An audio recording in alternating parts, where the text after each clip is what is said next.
Right, welcome back guys, and welcome to another, let's say, van vlog. I thought I'd give you a funny story about something that happened to me when I was racing down in mountain bikes.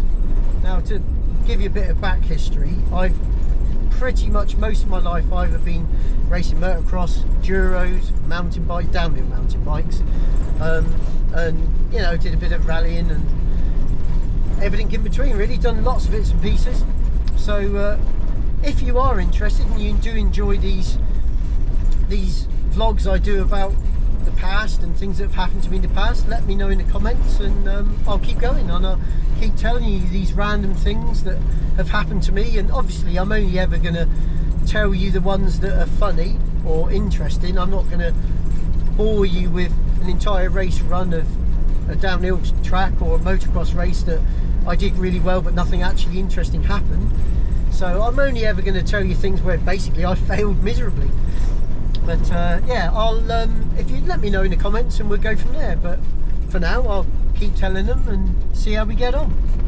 So this one particular situation was a downhill race long time ago, and I was racing locally to us in Minehead, and it was a very, very wooded track, really, with crossing fire roads and whatever else. And so we I've always, now some people like to do this and some don't, but I've always treated all my practice runs as race runs. So I do them flat out, as fast as I can go, because if I go slower, I'll do different lines to the lines I would normally do in a race run. So I'm not learning anything by going slow. So, you know, I try to walk the track as much as I can. To be honest, I only really started walking the tracks properly after this incident, and this incident caused me to do this situation. So this is the beginning of me racing properly then, really, I suppose, because I actually learned, I nearly killed myself basically. So it was a lesson learned the hard way, shall we say.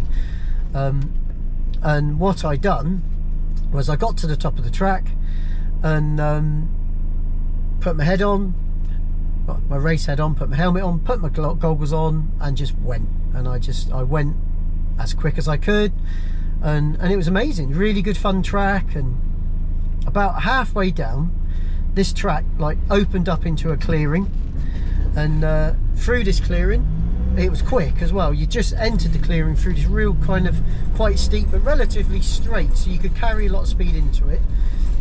Clearing, flat, and then there's two red arrows going between these huge great big oak trees.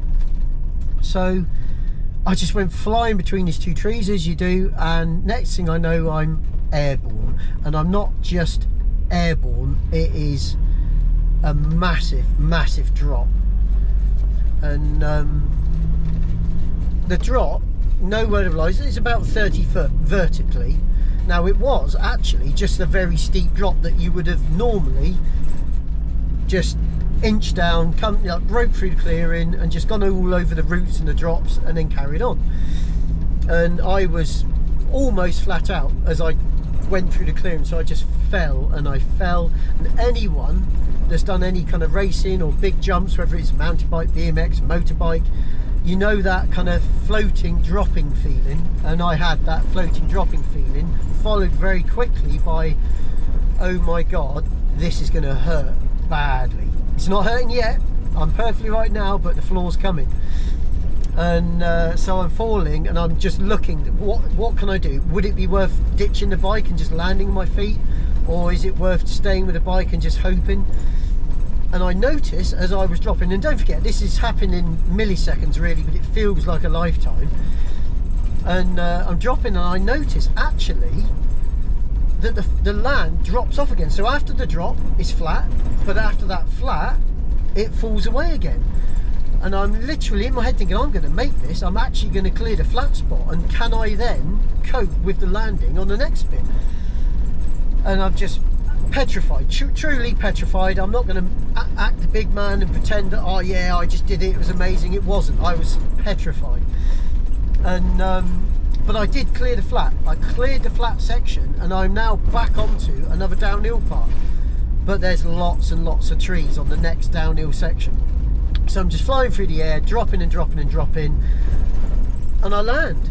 And I actually rodeoed the landing. I you know, the bike fully compresses, I fully compress onto the bike, but I'm still on, and we're wobbling down this hill. But the one thing we are doing is heading straight for this huge tree.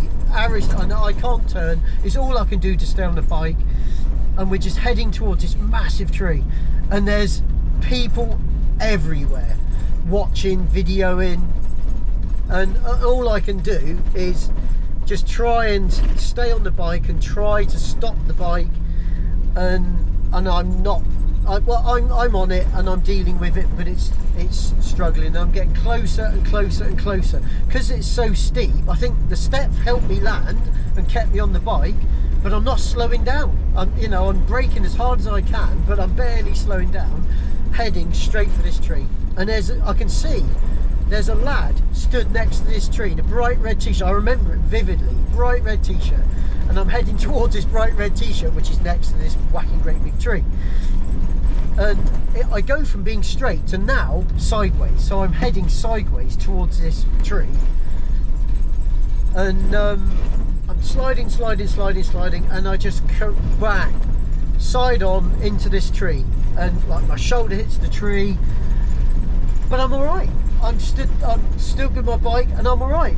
And I'm a bit dazed, and this lad stands in front of me and you go, yeah, that was amazing, and he's like cheering and clapping, and I'm just like, to be honest, I just didn't know what to say. I was just absolutely dumbfounded. I think I was just so glad to basically all be in one piece and be okay, and this lad is just cheering in my face and patting me on my shoulders and telling me how awesome it was. And it wasn't awesome. Well, for him, it must have looked amazing. And if I hadn't have had tinted goggles, he would have seen my eyeballs virtually touching the inside of them, because I was petrified. But in the end, it worked out. The bike didn't get broken. I didn't get broken. And from that day on, I didn't walk the entire hill first. Because, yeah, so that was the beginning of me actually racing properly. Because before that, I just hit it and hoped, and and it worked to that point.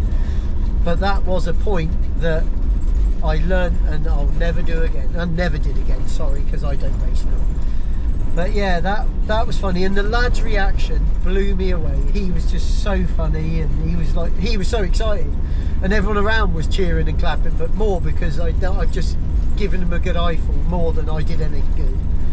But yeah, so that was that story. I hope you enjoyed it, and like I said, I'll happily do more, and we'll go from there. So let me know in the comments what you thought, and I'll see you in the next one, and like and subscribe. Cheers guys.